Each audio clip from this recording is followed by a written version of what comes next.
इस प्रॉब्लम में देखिए हमें फिर डोमेन ही फाइंड करना है और एक्सप्रेशन हमें ln के फॉर्म में दे रखा है और x बाय 2 वेरिएबल एक्सप्रेशन है ये। तो देखिए फिर से वही कॉन्सेप्ट हो गया है। अगर हम देखें तो यहाँ से वही 12th क्लास का ही एक कॉन्सेप्ट है y equals to ln x, right. अब आप जानते हैं क्लास 12th के अंदर भी x जो होता है वो ग्रेटर देन 0 होता है।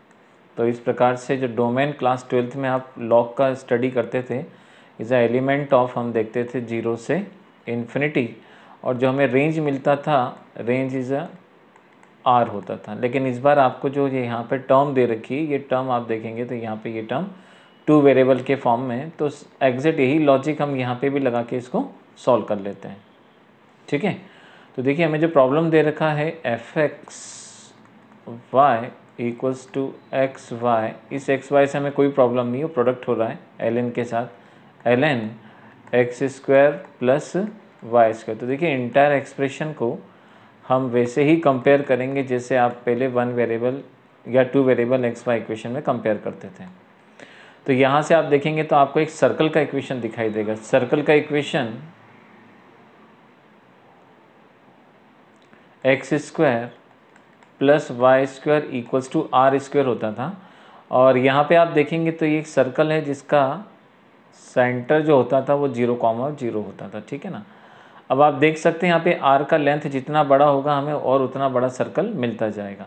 अब सेम एक्सप्रेशन आप यहाँ देखिए, उसमें आपको ग्रेटर देन 0 वैल्यू बोली, इसका मतलब आर के प्लेस पर 0 नहीं आ सकता लेकिन 0 से बड़ा नंबर आ सकता है।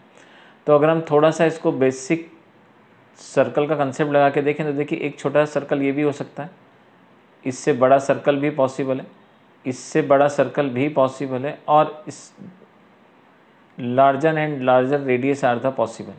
So you can see that we can find the many concentric circles. Okay, so आपको करना क्या था, you have to find the domain.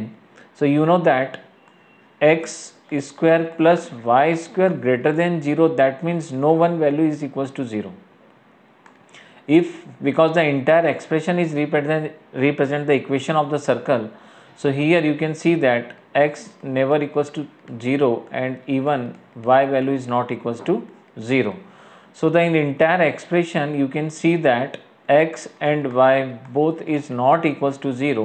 So x is belongs to R except 0 and y also belongs to R except 0. So this time